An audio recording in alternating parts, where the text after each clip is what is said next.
साहब इनकी हिम्मतें इतनी बढ़ गई कि गरीब नवाज के आस्थाने के ऊपर हमला आवर हो गए। इन्हें हमें ये संविधान याद दिलाते हैं, इन्हें संविधान याद करने की जरूरत है। वो गरीब नवाज अगर एक खड़ाऊं पड़ गया ना तो तेरी खोपड़ी उलट पलट जाएगी, उससे टकराने की कोशिश न करना, जिसके बारे में अल्लाह के नबी ने फरमाया, हदीस कुदसी है, मन आदली वलियन फकद आज़मतहु बिल हर्ब, जो किसी वली से दुश्मनी करेगा वो खुदा से दुश्मनी करेगा।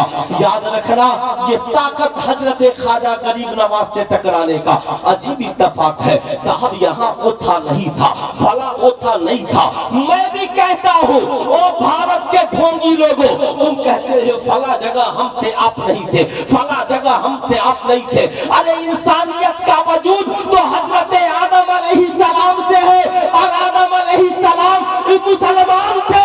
इसलिए मैं भी कहता हूँ कि हम पहले थे। तुम जैसे पाखंडियों का भारत क्या पूरी दुनिया में कहीं पे वजूद नहीं था। हक है माशाअल्लाह, पूरी दुनिया में कहीं वजूद नहीं था।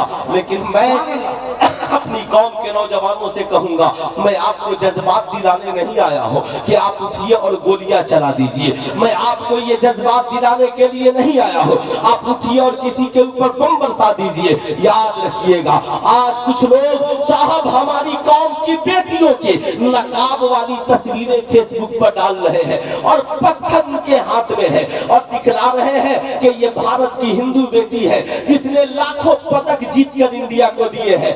इतनी हिंदू बेटियों की फिक्र है तो भारत की उस पहलवान बेटी के बारे में क्या कहोगे जो मुसलमान नहीं थी, हिंदू थी, कई पदक जीतकर उसने भारत के नाम रोशन किए, मगर उसकी इज्जत लूटने वाला इंडिया में कौन था?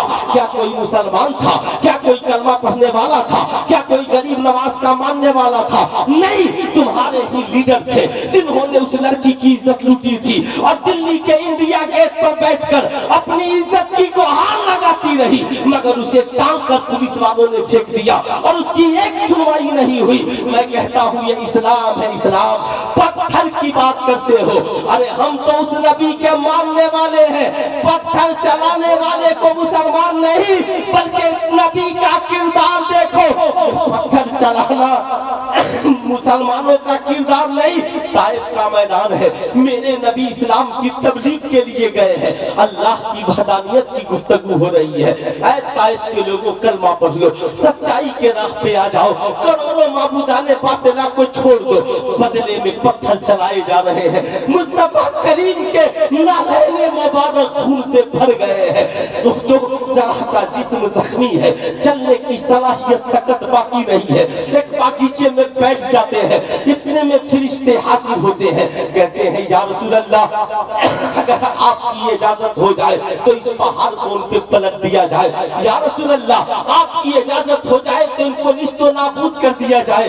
सरकार कहते हैं नहीं नहीं, याद रखना, मैं इनके लिए बद्दुआ करने के लिए नहीं आया, बल्कि मैं तो इनकी हिदायत की दुआ करने के लिए आया हूँ। अल्लाह के नबी अज़्ज़ुज़ा दुआ फरमाते हैं, मालिको मौला इन्हें हिदायत दे दे। ऐ लोगों, याद रखना, अल्लाह के नबी ने सहाबा से कहा था, ऐ सहाबा, तुम जिनके बारे में कह रहे हो, एक दिन आएगा इसी ताइफ के मैदान में माबूदाने बातिला का नाम लेने वाला कोई नहीं होगा, और ताइफ की जमीन पर अगर परचम लहराएगा तो मजहब